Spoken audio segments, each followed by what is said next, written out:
Want help to grow your business? Download BRiN, the world's first business advisor in your pocket. To find out more, visit BRiN.ai or search the App Store today.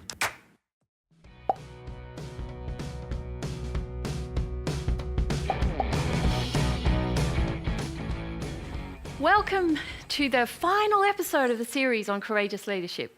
My name's Mandy Holloway. I'm co-founder of Courageous Leaders. I cannot believe we're up to episode 12. It's gone so quickly.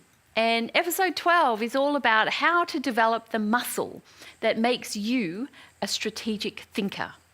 So for those of you that have been with me along the whole journey, you'll see a whole lot of stuff coming together. If you've just dropped in for one episode, this will also make sense in its own right as well. But it's wonderful to have you joining me. Looking forward to making the most of this last episode. For us to do that, please remember, I really would love you to ask questions, share your stories, your insights through all our different social media channels, and I'll give you some more information about where and how later in the episode.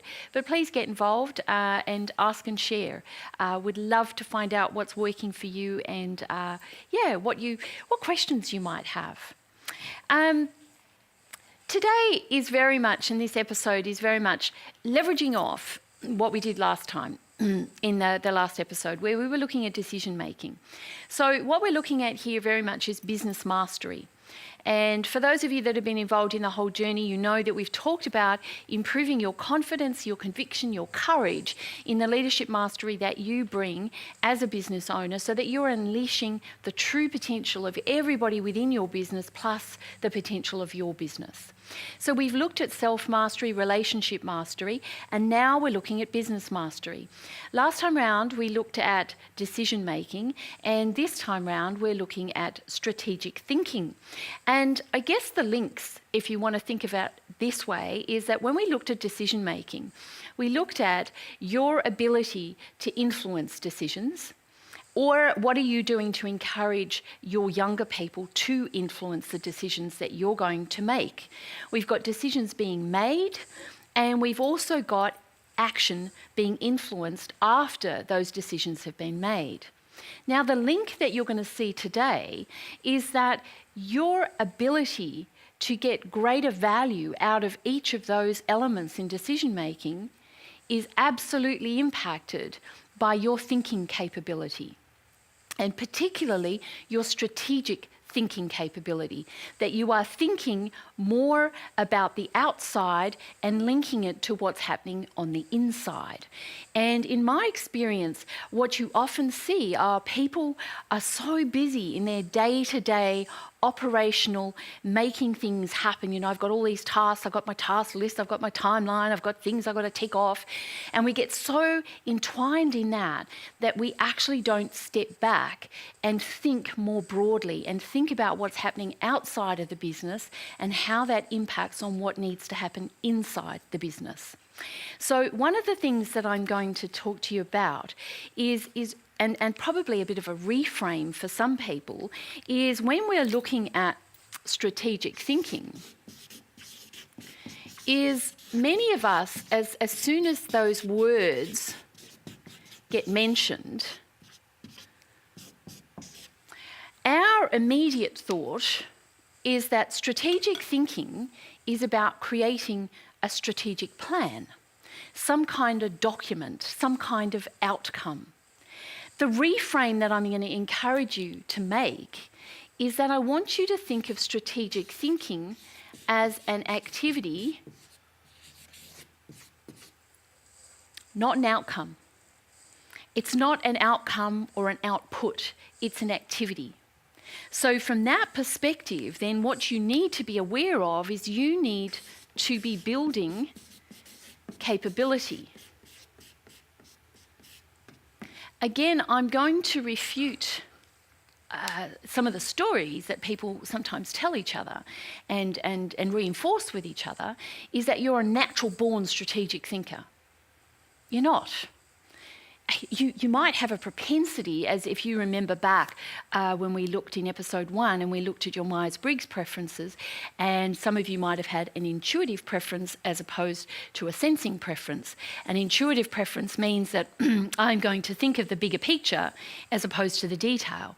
So yes, I'm going to have a dominant hand and a greater propensity to want to go and play there, but I'm still going to have to develop capability to actually do it, to actually engage in the activity.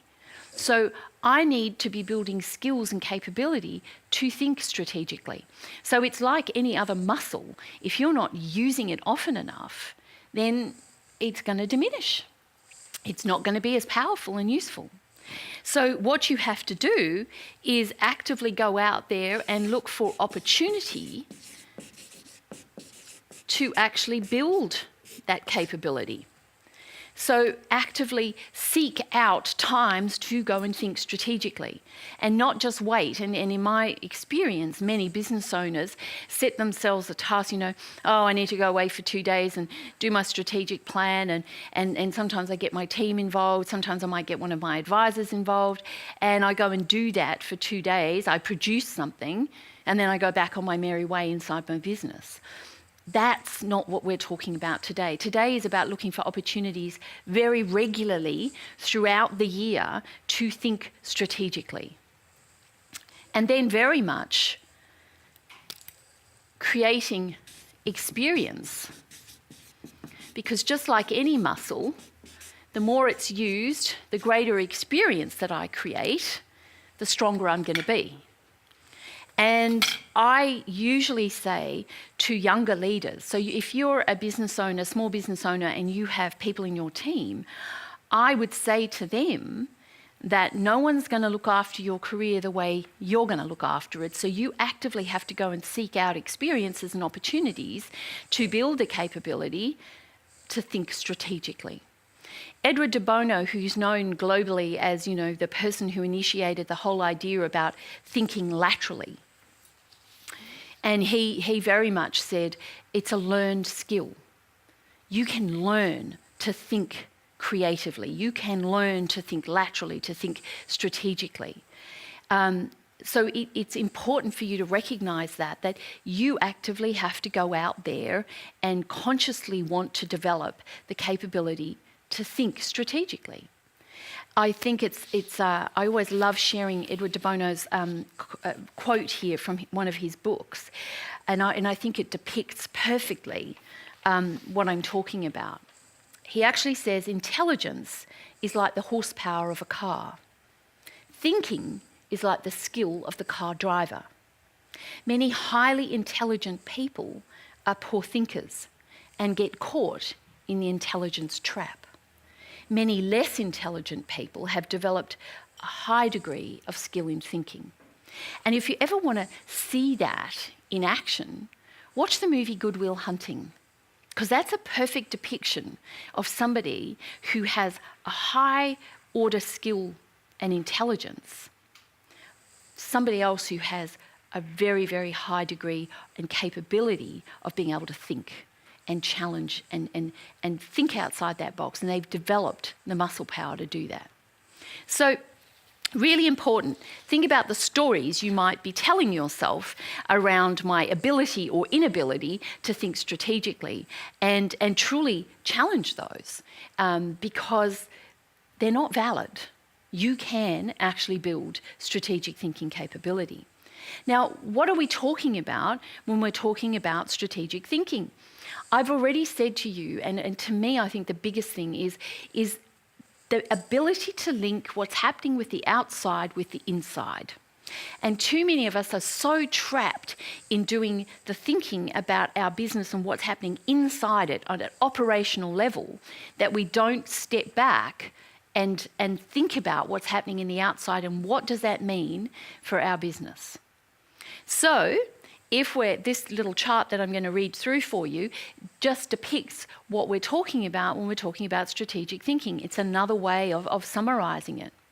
So what it talks about is that from a strategic thinking point of view, we bring a broad view, whereas when we're non-strategic, we're very narrow. We are going to use abstract thought, and we're going to have high imagination. We're going to really stretch our thinking about the possibilities, as opposed to being concrete and having a very high degree of reality.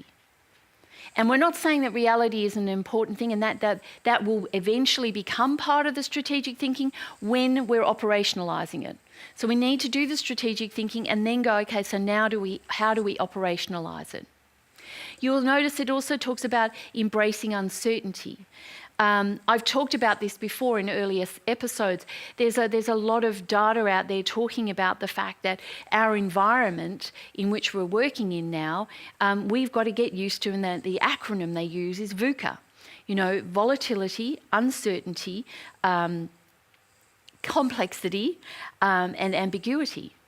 And that we need to be able to, as business leaders and as business owners, actually work within that environment, which means strategic thinking becomes even more important, that we need to be practicing, creating experience, building capability to think during times of ambiguity and uncertainty, and being future-oriented, looking at what's happening, what is possible, what has happened. History does help to predict future, but also looking at what is actually happening out there in that space, particularly in the technology space at the moment, and how might that start impacting on my business in the future, so that I can be proactive as opposed to being reactive. So very, very important that we're linking the outside with the inside.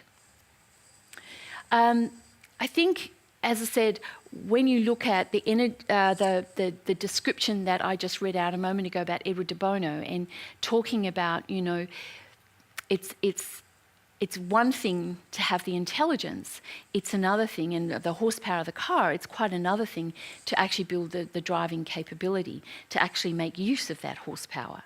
So it's interesting when you go and do some research on strategic thinking. What they talk about is, and I really liked one of the articles that I was reading, and I use this regularly in our program.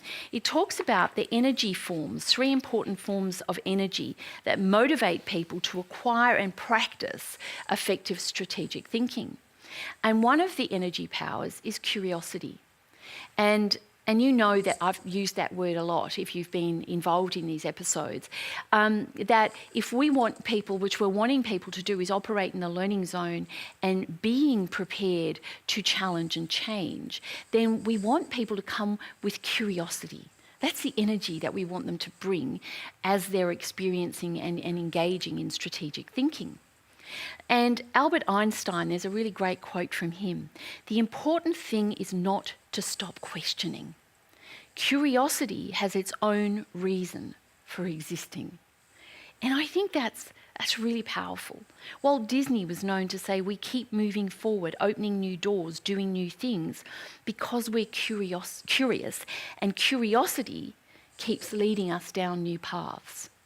So I think if you haven't got that engendered in your business yet and in the way you lead, really encourage you to walk away from this episode and say, how can I engender more curiosity within my team? And it can be as simple as Edward de Bono has To continue enjoying this presentation, download BRiN, the world's first business advisor in your pocket. To find out more, visit BRiN.ai or search the App Store today.